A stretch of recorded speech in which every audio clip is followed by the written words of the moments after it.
Meet Ali Bennett, a friend of mine, a young Muslim born and raised in Sydney, Australia, who has lived quite a successful life. However, it was only recently that his life took a dramatic turn. This is Ali's story. Where are you at now with your life? What's happened to you? And at this point in my life, wallah,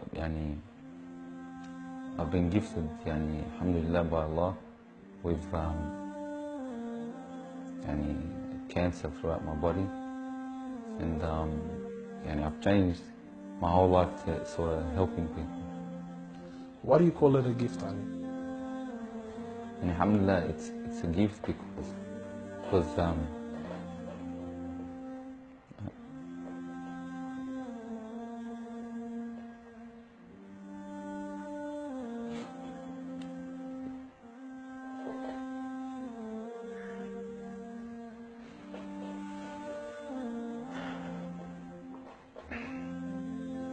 and it's a gift because Allah's given me a chance to change. What has having cancer, what has it opened your eyes to? SubhanAllah, everything in life, even the smallest gift, like breathing fresh air.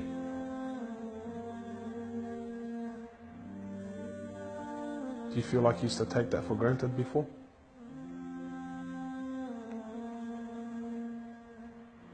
How long have you had cancer? 4 months now. Ali was diagnosed with stage 4 cancer and given only 7 months to live. Upon finding the news, he immediately sold his successful business and was forced to reconsider the lavish lifestyle he was accustomed to. Everything was to change. Ali, what was your reaction when you came to know you had cancer? I got rid of my cars, I got rid of my watches, even my clothes. I took them with me overseas and I gave them to a lot of people up there. Alhamdulillah. So I wanted to try to leave this world without anything. So you were on a mission to get rid of your dunya. It wasn't until Ali invited us into his room that we truly understood the luxurious lifestyle that he was living and the extent of the sacrifice that he was making.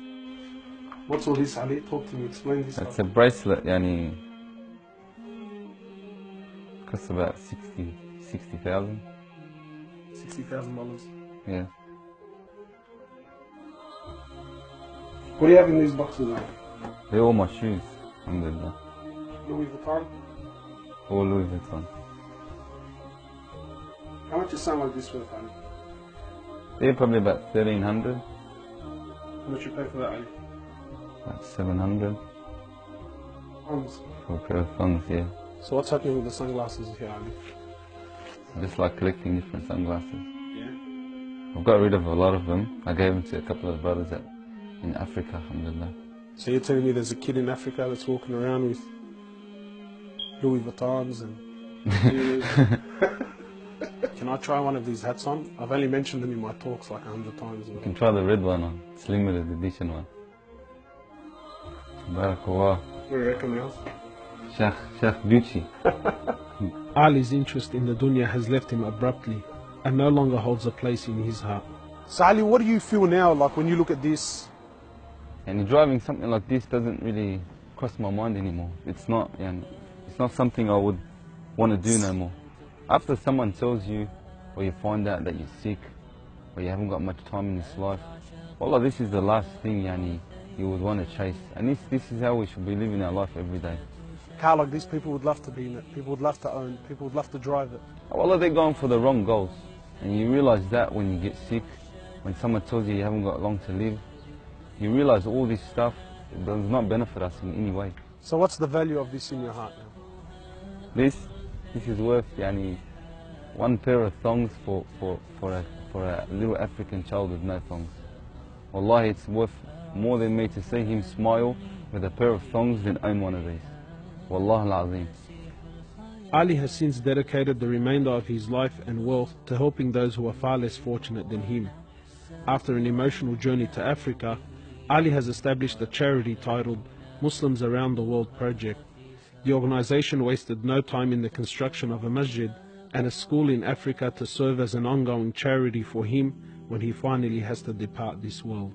Well, it all started from when I went to the cemetery when a brother that has cancer passed away. And I was at the cemetery and I was just thinking to myself, you know, after you go, there's nothing. There's no one there for you. No mother, no father, no brother, no sister, except for your deeds. And even your money is not going to be there for you. So the only thing that's going to be there for you is a sadaqah. And that's the only thing that's going to help you gradually through your time in the grave till you get to the ultimate destination. As the reality of death further sinks in, Ali spends most of his personal time in preparing himself for his final meeting with his Creator, Allah. The Prophet of Allah says, sallallahu alaihi wasallam, more or less, he says, he who loves to meet Allah, Allah loves to meet him. And he who hates to meet Allah, Allah hates to meet him. Are you loving to meet Allah? Because of this cancer, I've been advised by one of the brothers to take a special drug to help me with pain and stuff.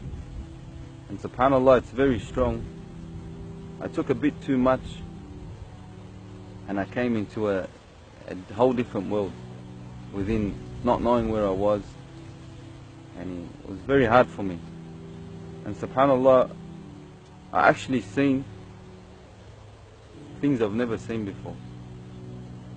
And my family were there all standing around me, and I was pointing up and I was saying, Ya Allah, take me. And it was that beautiful what I was seeing. I just wanted to go. And the next day, subhanAllah, I woke up and I was upset that Allah didn't take me.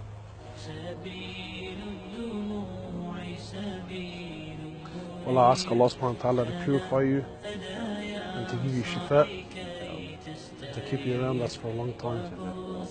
Allah, may Allah subhanahu wa ta'ala reward you.